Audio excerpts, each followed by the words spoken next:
6 Things Man United got horribly wrong after Ferguson's emotional farewell speech. When Sir Alex Ferguson delivered his iconic retirement speech on this day back in 2013, few could have predicted the magnitude of Manchester United's demise. It was always going to be a challenge for the Red Devils to deal with the demands of the post-Ferguson era, but the 9 years since his sudden retirement have been nothing short of a disaster. Fergie bid farewell having clinched a 20th English top-flight title, but almost a decade on, and United have never been able to repeat the Scots' last feat. In the years since, the club have spent in excess of £1 billion on players and appointed 5 permanent matches in a desperate attempt to rediscover an elusive recipe for success. However, that has continued to evade United, who have endured all manners of woes since the legendary Scot said his goodbyes. Here, Daily Star Sport take a closer look at all the things United got horribly wrong, as the club have spectacularly struggled since snubbing the Scot's advice in his famous farewell speech. What has been Manchester United's biggest mistake since Sir Alex Ferguson retired?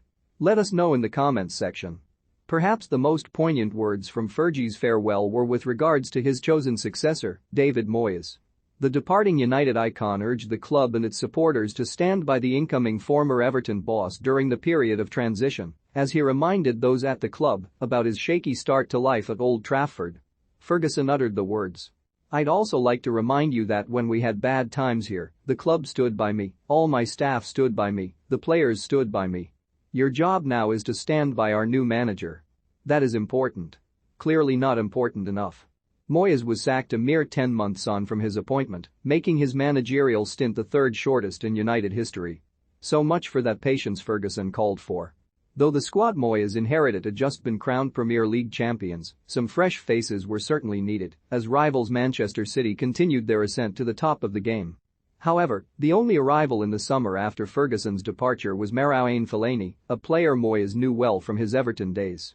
United splashed out £27.5 million on the big Belgian who proved particularly effective for Moyes' Toffees when stuck up front.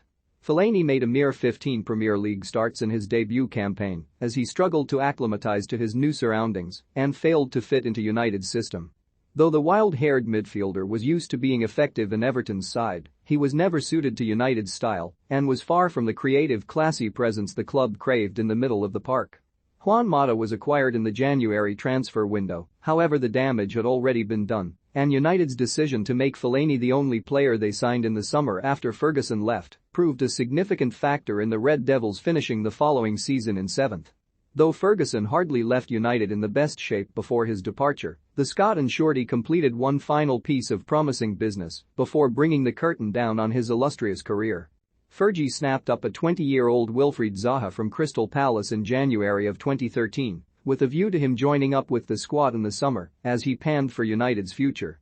The Eagles starlet was deemed one of English football's hottest prospects at the time, and the dazzling forward looked set to go on to become the latest in a long line of iconic wingers at the club. Ferguson's untimely departure then left Moyes to inherit a player who he wouldn't see eye to eye with. Despite Zaha asserting himself as the star of United's pre-season and then making Moyes' first starting side, the victorious Community Shield contest with Wigan, the Ivorian was soon exiled by the Scot.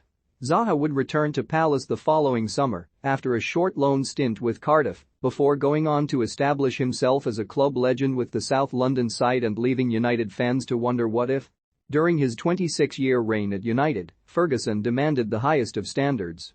Upon bidding his farewell, he would state his desire to see such expectations upheld at the club going forward. The great Scot said, "The players, I wish the players every success in the future.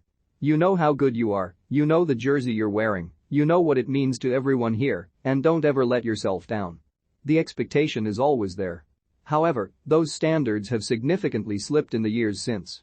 In the wake of a 4-0 battering to Brighton at the weekend, Bruno Fernandes admitted he, alongside his United teammates, were not fit to wear the shirt, a telling admission which epitomizes the last 9 years of the club.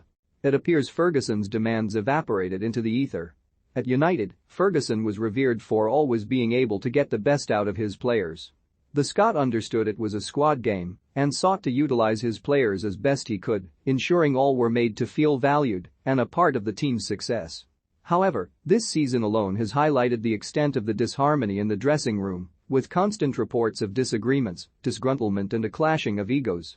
Ultimately, The club's failings on that front boil down to poor recruitment.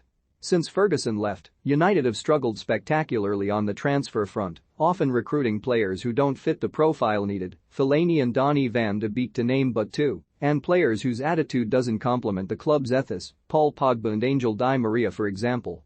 United need look no further than fierce rivals Liverpool to see what could have been as Jurgen Klopp has seemingly applied Ferguson's blueprint to the Reds with great success.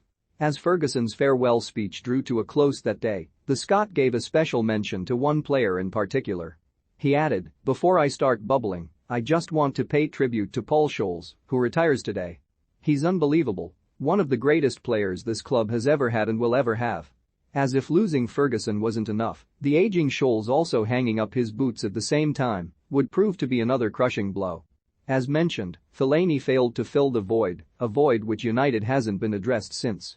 The likes of Ander Herrera, Bastian Schweinsteiger, Morgan Schneiderlin, Pogba, Nemanja Matic and Fred have all tried and failed to succeed Scholes as the heartbeat in United's side. Though Scholes was arguably a player of unique ability, the Red Devils have got it all wrong when it has come to signing a midfielder capable of controlling play and dictating a game's tempo.